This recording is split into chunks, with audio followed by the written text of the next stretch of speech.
ದಿನಕ್ಕೆ 1 ಅಥವಾ 2 ಡ್ರಿಂಕ್ಸ್ ತಗೊಂಡವರ ಕೂಡ ಮೆದುಳು ಶ್ರಿಂಕ್ ಆಗ್ತದೆ. ಇದನ್ನು ಒಂದು 35,000 ಜನರ ಮೇಲೆ ಅಧ್ಯಯನ ಮಾಡಿದ್ದಾರೆ. ಅದರಲ್ಲಿ ವಾರಕ್ಕೆ 7 ಡ್ರಿಂಕ್ ಸೇವಿಸಿದ್ರು ಅದು ನಿಮ್ಮ ಮೆದುಳಿನ ಗಮನಾರ್ಹ ಹಾನಿಗೆ ಕಾರಣವಾಗುತ್ತೆ ಅಂತ ಹೇಳಿ ತೋರಿಸಿಕೊಟ್ಟಿದ್ದಾರೆ. ಎಲ್ಲರಿಗೂ ನಮಸ್ಕಾರ. ನಾನು ನಿಮ್ಮ ಪ್ರಿಯಾಂಕಾ ಯೋಗಶಾಲಾ. ಈ ಚಾನೆಲ್ಗೆ ನಿಮ್ಮೆಲ್ಲರಿಗೂ ಸ್ವಾಗತ. ಸ್ನೇಹಿತರೆ, ಇದು ಆಲ್ಕೋಹಾಲ್ ಅಥವಾ ಮದ್ಯಪಾನ ಅಂತ ಹೇಳುವಂಥದ್ದು ಈಗ ಎಲ್ಲೆಡೆ ಇದ್ದೇ ಇದೆ. ಇದನ್ನು ನೀವು ಕೂಡ ಗಮನಿಸಿರ್ಬೋದು. ಇನ್ನೇನು ನ್ಯೂ ಇಯರ್ ಬರ್ತಾ ಉಂಟು, ಜನ ಎಲ್ಲ ಪಾರ್ಟಿ ಮೂಡಲ್ಲಿ ಇದ್ದಾರೆ. ಹಾಗಾಗಿ ನೀವು ನಿಮ್ಮ ಫ್ರೆಂಡ್ಸ್ ಮತ್ತೆ ಫ್ಯಾಮಿಲಿ ವಿಷಯದಲ್ಲಿ, ಅವರ ಹೆಲ್ತ್ ವಿಷಯದಲ್ಲಿ ಸ್ವಲ್ಪ ಕನ್ಸರ್ನ್ ಇದ್ರೆ ಈ ವಿಡಿಯೋವನ್ನು ಅವರಿಗೆ ಶೇರ್ ಮಾಡಿ. ಈ ಆಲ್ಕೋಹಾಲ್ ಕುಡಿಯೋದ್ರಿಂದ, ಮದ್ಯಪಾನ ಮಾಡೋದ್ರಿಂದ ನಮ್ಮ ದೇಹದಲ್ಲಿ ಯಾವುದೆಲ್ಲ ಪರಿಣಾಮ ಬೀರ್ತದೆ ಅಂತ ಹೇಳಿ ಅವರಿಗೆ ಕೂಡ ಸ್ವಲ್ಪ ತಿಳಿಲಿ. ಈಗ ಹುಟ್ಟು ಹಬ್ಬ ಆಗಿರ್ಲಿ ಅಥವಾ ಮದುವೆ ಫಂಕ್ಷನ್ ಅಥವಾ ಯಾವುದೇ ಒಂದು ಸಣ್ಣ ಗೆಟ್ ಟುಗೆದರ್ ಆದ್ರೆ ಕೂಡ ಒಂದು ಮದ್ಯಪಾನ, ಆಲ್ಕೋಹಾಲ್ ಇಲ್ಲದೆ ಅದೊಂದು ಫಂಕ್ಷನ್ ಕಂಪ್ಲೀಟೇ ಅಲ್ಲ ಅಂತ ಹೇಳುವ ರೀತಿಯಲ್ಲಿ ಕೂಡ ಬಂದಿದೆ. ಫಿಲ್ಮ್ಸ್ ಅಲ್ಲಿ ಅಥವಾ ಮ್ಯೂಸಿಕ್ ಆಲ್ಬಮ್ ಅಡ್ವರ್ಟೈಸ್ಮೆಂಟ್ ಅಲ್ಲಿ ಇದನ್ನು ಎಷ್ಟೊಂದು ವೈಭವೀಕರಣ ಮಾಡಿದ್ದಾರೆ ಅಂತ ಹೇಳಿದ್ರೆ, ಇದೊಂದು ಆಕರ್ಷಕ, ಮೋಜಿನ, ಹಾಗೆ ಒಂದು ಕಾಮನ್, ಎಲ್ಲರೂ ಕುಡಿತಾರೆ, ಅದ್ರಲ್ಲಿ ಏನು ಪ್ರಾಬ್ಲಮ್ ಇಲ್ಲ ಅಂತ ಹೇಳುವ ರೀತಿಯಲ್ಲಿ ಕೂಡ ತೋರಿಸ್ತಾ ಇದ್ದಾರೆ. ಆದ್ರೆ ಮದ್ಯಪಾನವು ನಿಮ್ಮ ದೇಹಕ್ಕೆ ಏನೆಲ್ಲ ಮಾಡ್ಬೋದು ಅಂತ ಹೇಳಿಕೊಂಡು ಆಲೋಚನೆ ಮಾಡಿದೀರಾ? ನೀವ್ ಎಣಿಸ್ಬೋದು, ರಾತ್ರಿ ಅಥವಾ ಒಂದು ದಿನ ಕುಡಿದ್ರೆ ನೆಕ್ಸ್ಟ್ ಡೇ ಒಂದು ಹ್ಯಾಂಗ್ ಓವರ್ ಇರ್ತದೆ ಅಷ್ಟೇ ಅಂತ.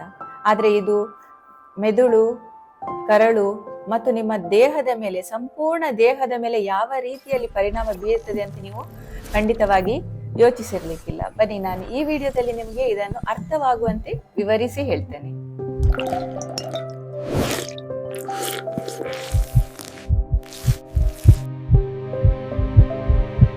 ಕುಡುಕರ ಸ್ನೇಕ್ ಡ್ಯಾನ್ಸ್ ಅನ್ನು ನೀವು ನೋಡಿಯೇ ಇರಬಹುದು. ಕುಡಿದ ಮೇಲೆ ಯಾವ ರೀತಿಯಲ್ಲಿ ಅವರು ಡ್ಯಾನ್ಸ್ ಮಾಡ್ತಾರೆ ಅಂತ ಹೇಳಿದ್ರೆ, ಈ ಹಾವುಗಳು ಕೂಡ ಅವರ ಡ್ಯಾನ್ಸ್ ನೋಡಿದ್ರೆ ಹೋಗಿ ಬಿಲ ಸೇರ್ಕೊಳ್ಬೇಕು, ಆ ರೀತಿಯಲ್ಲಿ ಡ್ಯಾನ್ಸ್ ಮಾಡ್ತಾರೆ.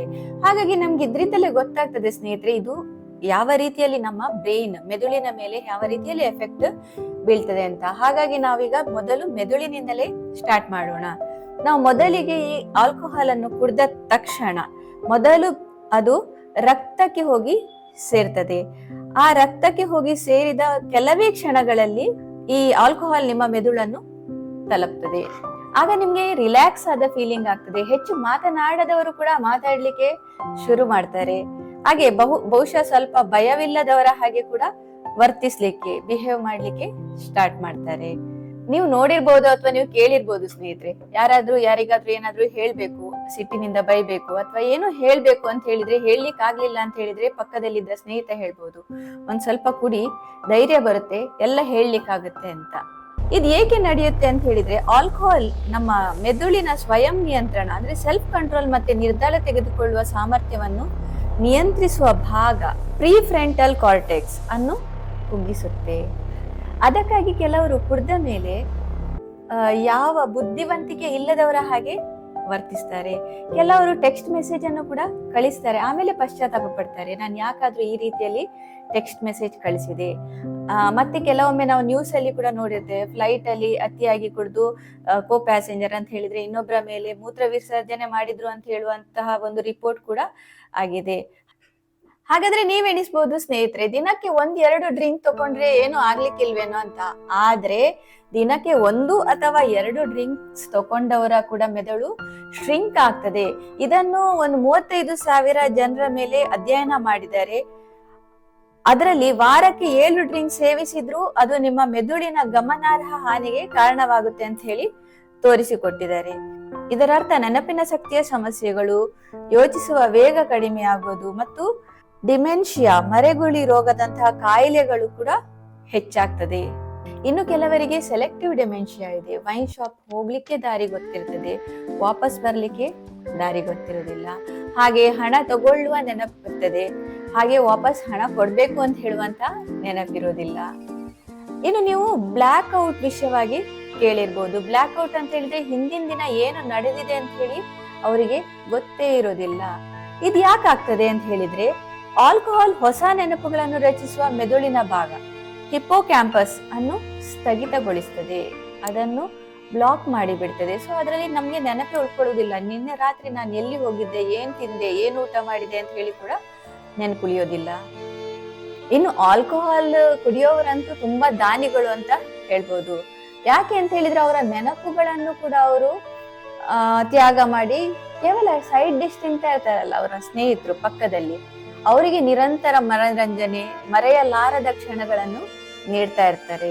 ಕೆಲವೊಮ್ಮೆ ಇಷ್ಟು ಬಿಂದಾಸ್ ಆಗಿ ಬಿಡ್ತಾರೆ, ಎಲ್ಲರ ಬಿಲ್ಲನ್ನು ಕೂಡ ಪೇ ಮಾಡಿ ಬಿಡ್ತಾರೆ. ಇದು ಕೇವಲ ಆ ರಾತ್ರಿ ಏನಾಯ್ತು ಎಂದು ಮರೆಯುವುದರ ಬಗ್ಗೆ ಅಲ್ಲ. ದೀರ್ಘಕಾಲದ ಮದ್ಯಪಾನವು ಹಿಪ್ಪೋ ಕ್ಯಾಂಪಸ್ ಅನ್ನು ಶಾಶ್ವತವಾಗಿ ದುರ್ಬಲಗೊಳಿಸುತ್ತದೆ. ಇದರಿಂದ ಹೊಸ ವಿಷಯಗಳನ್ನು ಕಲಿಯೋದು ಅಥವಾ ಹಳೆಯ ಘಟನೆಗಳನ್ನು ನೆನಪು ಮಾಡ್ಕೊಳ್ಳೋದು ಕಷ್ಟವಾಗುತ್ತೆ.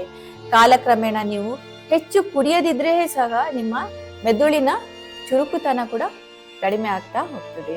ಈಗ ಜನರು ಕುಡಿಲಿಕ್ಕೆ ತುಂಬಾ ಇಂಪಾರ್ಟೆಂಟ್ ರೀಸನ್ ಏನು ಎಲ್ಲರಿಗೆ ಗೊತ್ತೇ ಇದೆ. ಒಂದ ರಿಲ್ಯಾಕ್ಸ್ ಮಾಡ್ಲಿಕ್ಕೆ ಕುಡಿತಾರೆ, ಇನ್ನೊಂದ ನಂಗೆ ತುಂಬಾ ಸ್ಟ್ರೆಸ್ ಇದೆ ಅದನ್ನು ತೆಗಿಬೇಕು ಅಂತ ಹೇಳಿಕೊಂಡು ಕುಡಿತಾರೆ, ಇನ್ನು ಯಾವ್ದಾದ್ರು ಘಟನೆಯನ್ನು ಮರಿಲಿಕ್ಕೆ ಅಥವಾ ಯಾರನ್ನಾದ್ರೂ ಮರಿಲಿಕ್ಕೆ ಅಂತ ಹೇಳಿ ಕೂಡ ಕುಡಿತಾರೆ. ಬಹಳಷ್ಟು ಜನ ಇನ್ನೊಂದು ಕೆಲಸದಿಂದ ಬಂದ ಕೂಡ್ಲೆ ಟಯರ್ಡ್ ಆಗಿದ್ದೇವೆ, ಅದ್ರದೊಂದು ರಿಲ್ಯಾಕ್ಸ್ ಆಗ್ತದೆ ಬಂದ ಕೂಡ್ಲೆ ಅಂತ ಹೇಳಿಕೊಂಡು ಒಂದೆರಡು ಡ್ರಿಂಕ್ಸ್ ಕೂಡ ತಕೊಳ್ಳುದು ನಾವು ನೋಡಿದ್ದೇವೆ. ಆದ್ರೆ ವಿಪರ್ಯಾಸವೆಂದ್ರೆ ಮದ್ಯಪಾನವು ದೀರ್ಘಾವಧಿಯಲ್ಲಿ ಒತ್ತಡವನ್ನು ಹೆಚ್ಚಿಸುತ್ತೆ. ಇದು ನಮ್ಮ ಮನಸ್ಥಿತಿ ಮೂಡನ್ನು ಸ್ಟೇಬಲ್ ಆಗಿರಿಸುವ ಬದಲಿಗೆ ಎಂಬ ಮೆದುಳಿನ ರಾಸಾಯನಿಕದ ಜೊತೆ ಚೆಲ್ಲಾಟ ಕೂಡ ಆಡುತ್ತೆ. ಫಸ್ಟಿಗೆ ಆರಂಭದಲ್ಲಿ ಅದು ಸೆರೋಟಿನಿನ್ ಅನ್ನು ಹೆಚ್ಚು ಮಾಡಿ ನಿಮ್ಗೆ ಮನಸ್ಸಿಗೆ ಖುಷಿ ಆಗುವಂತೆ ಮಾಡುತ್ತೆ. ಆದ್ರೆ ನಿಮ್ಮ ದೇಹದಿಂದ ಅದರ ಪರಿಣಾಮ, ಆಲ್ಕೋಹಾಲ್ ಪರಿಣಾಮ ಇಳಿಯುತ್ತಿದ್ದಂತೆ ಸೆರೋಟಿನ್ ಮಟ್ಟ ಕುಸಿಯುತ್ತೆ. ಆಗ ನೀವು ದುಃಖ, ಆತಂಕ ಮತ್ತು ಖಿನ್ನತೆಯನ್ನು ಫೀಲ್ ಮಾಡ್ಕೊಳ್ತೀರಾ. ಸ್ನೇಹಿತರೆ, ಈ ಆಲ್ಕೋಹಾಲ್ ಅಂತ ಹೇಳುವಂಥದ್ದು ನಿಮ್ಮ ದೇಹದ ಒತ್ತಡದ ವ್ಯವಸ್ಥೆ ಅಂತ ಹೇಳಿದ್ರೆ ಹೈಪೋಥಾಲಾಮಿಸ್ pituitary adrenal Axis HPA Axis ಅನ್ನು ಅಸ್ತವ್ಯಸ್ತಗೊಳಿಸುತ್ತದೆ. HPA ಆಕ್ಸಿಸ್ ಅಂತ ಹೇಳುವಂಥದ್ದು ನಿಮ್ಮ ದೇಹದ ಅಲಾರ್ಮ್ ಸಿಸ್ಟಮ್ ಇದ್ದ ಹಾಗೆ. ಅತಿಯಾದ ಮದ್ಯಪಾನ ಮತ್ತು ಮಾನಸಿಕ ಒತ್ತಡ ಈ ಅಲಾರ್ಮ್ ಅನ್ನು ಕಡಿಸಿ ಯಾವಾಗ್ಲೂ ಶಬ್ದ ಮಾಡ್ತಾ ಇರುವ ಹಾಗೆ ಮಾಡುತ್ತೆ. ನೀವು ನಿಯಮಿತವಾಗಿ ಮದ್ಯಪಾನ ಮಾಡ್ತಾ ಇದ್ದೀರಿ ಅಂತ ಹೇಳಿ ಆದ್ರೆ ಕೂಡ ನಿಮ್ಮ ಕಾರ್ಟಿಸೋಲ್ ಲೆವೆಲ್ ಯಾವಾಗ್ಲೂ ಹೆಚ್ಚೇ ಇರ್ತದೆ. ಇದರರ್ಥ ನೀವು ಕುಡಿಯದಿದ್ರೆ ಕೂಡ ನೀವು ಹೆಚ್ಚಿನ ಒತ್ತಡವನ್ನು ಅನುಭವಿಸ್ತಾ ಇರ್ತೀರಿ. ಈ ಆಲ್ಕೋಹಾಲ್ ಕುಡಿಯೋದ್ರಿಂದ ನಿಮ್ಮ ಕರುಳಿನ ಒಳಗಿನ ಪದರು ದುರ್ಬಲ ಆಗ್ತದೆ ಸ್ನೇಹಿತರೆ. ಅದರಲ್ಲಿರುವ ವಿಷಕಾರಿ ಅಂಶ, ಬ್ಯಾಕ್ಟೀರಿಯಾಗಳು ಎಲ್ಲ ರಕ್ತಕ್ಕೆ ಸೇರಿಕೊಳ್ತವೆ. ರಕ್ತಕ್ಕೆ ಸೇರಿಕೊಂಡ್ರೆ ಇನ್ಫ್ಲಮೇಷನ್ ಹೆಚ್ಚಾಗ್ತದೆ, ಉರಿಯೂತ ಹೆಚ್ಚಾಗ್ತದೆ. ಹಾಗೆ ಆಂಗ್ಸೈಟಿ, ಡಿಪ್ರೆಷನ್ ಇಂತಹ ಕಾಯಿಲೆಗಳು ಕೂಡ ಕಾಣಿಸಿಕೊಳ್ಳುವ ಚಾನ್ಸಸ್ ತುಂಬಾನೇ ಹೆಚ್ಚು. ಸ್ನೇಹಿತರೆ, ನೀವೇನೋ ಆಲ್ಕೋಹಾಲ್ ಮದ್ಯಪಾನವನ್ನು ಕುಡಿತೀರಿ, ಆದ್ರೆ ಈ ಮದ್ಯಪಾನವನ್ನು ಹೊರಹಾಕ್ಲಿಕ್ಕೆ ದೇಹ ಎಷ್ಟೊಂದು ಕಷ್ಟ ಪಡಬೇಕಾಗ್ತದೆ. ಮೊದಲಿಗೆ ADH ಎಂಬ ಎನ್ಸೈಮ್ ಆಲ್ಕೋಹಾಲ್ ಅನ್ನು ಅಸಿಟಾಲ್ಡಿಹೈಡ್ ಆಗಿ ಕನ್ವರ್ಟ್ ಮಾಡ್ತದೆ. ಇದು ತುಂಬಾ ವಿಷಕಾರಿ ಮತ್ತು ಕ್ಯಾನ್ಸರ್ ಕಾರಕವಾಗಿದೆ. ಇದರಿಂದಲೇ ಹ್ಯಾಂಗ್ ಓವರ್ ಆಗುತ್ತೆ ಹಾಗೂ ಜೀವಕೋಶಗಳನ್ನು ಕೂಡ ಹಾನಿಗೊಳಿಸುತ್ತೆ. ನಂತರ ಲಿವರ್ ಅದನ್ನು ಅಸಿಟೇಟ್ ಎಂಬ ಕಡಿಮೆ ಹಾನಿಕಾರಕ ವಸ್ತುವನ್ನಾಗಿ ಬದಲಾಯಿಸಲಿಕ್ಕೆ ಟ್ರೈ ಮಾಡ್ತದೆ. ಆದ್ರೆ ಅತಿಯಾಗಿ ಕುಡಿದಾಗ ಲಿವರ್ಗೆ ಈ ಕೆಲಸ ವೇಗವಾಗಿ ಫಾಸ್ಟ್ ಆಗಿ ಮಾಡ್ಲಿಕ್ಕೆ ಆಗೋದಿಲ್ಲ. ಹಾಗಾಗಿ ಅಸಿಟಾಲ್ಡಿಹೈಡ್ ರಕ್ತದಲ್ಲಿ ಉಳಿದು ನಿಮ್ಗೆ ಹಾನಿಯನ್ನು ಮಾಡ್ತದೆ. ಈಗ ನಿಮ್ಮ ಲಿವರ್ ಮೇಲೆ ಹೆಚ್ಚು ಹೊರೆಯಾದ್ರೆ ಉರಿಯೂತ ಕೂಡ ಹೆಚ್ಚಾಗ್ತದೆ. ಈ ಉರಿಯೂತದ ಒಂದು ಕೆಟ್ಟ ರಾಸಾಯನಿಕ ನಿಮ್ಮ ಮೆದುಳನ್ನು ಸೇರಿ ಅಲ್ಲಿಯ ನಿಮ್ಮ ಮೂಡ್ ಇರ್ಬೋದು ಅಥವಾ ನೆನಪುಗಳಿರ್ಬೋದು ಅಥವಾ ನಿಮ್ಮ ಕ್ರೇವಿಂಗ್ಸ್ ಅಂತ ಹೇಳಿದ್ರೆ ಆಸೆಗಳನ್ನು, ಹಂಬಲಗಳ ಮೇಲೆ ಪರಿಣಾಮ ಬೀರುತ್ತೆ. ಜನರು ತಮ್ಮ ಹಳೆ ನೆನಪುಗಳನ್ನು ಮರಳಿಲಿಕ್ಕೋಸ್ಕರ ಮದ್ಯಪಾನ ಮಾಡ್ತಾರೆ ಅಂತ ಹೇಳ್ತಾರೆ. ಆದ್ರೆ ಅದು ಕಂಪ್ಲೀಟ್ ಆಗಿ ಸುಳ್ಳು. ಯಾಕೆ ಅಂತ ಹೇಳಿದ್ರೆ ಅವರು ತಮ್ಮ ವರ್ತಮಾನ, ಭವಿಷ್ಯತ್ ಕಾಲ, ನೆನಪು, ಲಿವರ್ ಎಲ್ಲವನ್ನು ಮರೆತು ಬಿಡ್ತಾರೆ. ಈ ಆಲ್ಕೋಹಾಲ್ ನಿಂದ ಉಂಟಾದ ಉರಿಯೂತ ಕೇವಲ ನಿಮ್ಮ ಮೆದುಳು ಮತ್ತು ಕರುಳಿನ ಮೇಲೆ ಪರಿಣಾಮ ಬೀರೋದಿಲ್ಲ. ಇದು ಚರ್ಮದ ಸಮಸ್ಯೆ, ಕೀಲು ನೋವು, ಆಯಾಸಕ್ಕೆ ಕೂಡ ಕಾರಣ ಆಗ್ಬಹುದು. ಈ ದೀರ್ಘಕಾಲದ ತಲೆನೋವು ಇರ್ಬೋದು, ಹೊಟ್ಟೆ ಉಬ್ಬರ ಇರ್ಬೋದು ಅಥವಾ ನಿದ್ರೆಯ ಸಮಸ್ಯೆಗಳು ಮದ್ಯಪಾನ ಕುಡಿಯೋದ್ರಿಂದಲೇ ಬರ್ತದೆ ಅಂತ ಹೆಚ್ಚಿನವರಿಗೆ ಈಗ ಕೂಡ ಅರಿವಿಲ್ಲ.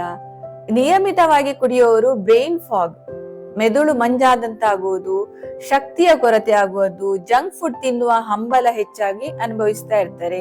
ಇದು ನಮ್ಮ ಮೆದುಳಿನ ಕಾರ್ಯವೈಖರಿಯನ್ನೇ ಚೇಂಜ್ ಮಾಡಿಬಿಡ್ತದೆ. ಹೆಚ್ಚಾಗಿ ಸಕ್ಕರೆ ತಿನ್ನುವ ಅಂತ ಆಗ್ತದೆ, ಸ್ವೀಟ್ಸ್ ತಿನ್ಲಿಕ್ಕೆ ಅಥವಾ ಪ್ರೊಸೆಸ್ಡ್ ಫುಡ್, ಜಂಕ್ ಫುಡ್ ತಿನ್ನುವಂತಹ ಒಂದು ಆಸೆ ತುಂಬಾನೇ ಹೆಚ್ಚಾಗುತ್ತೆ.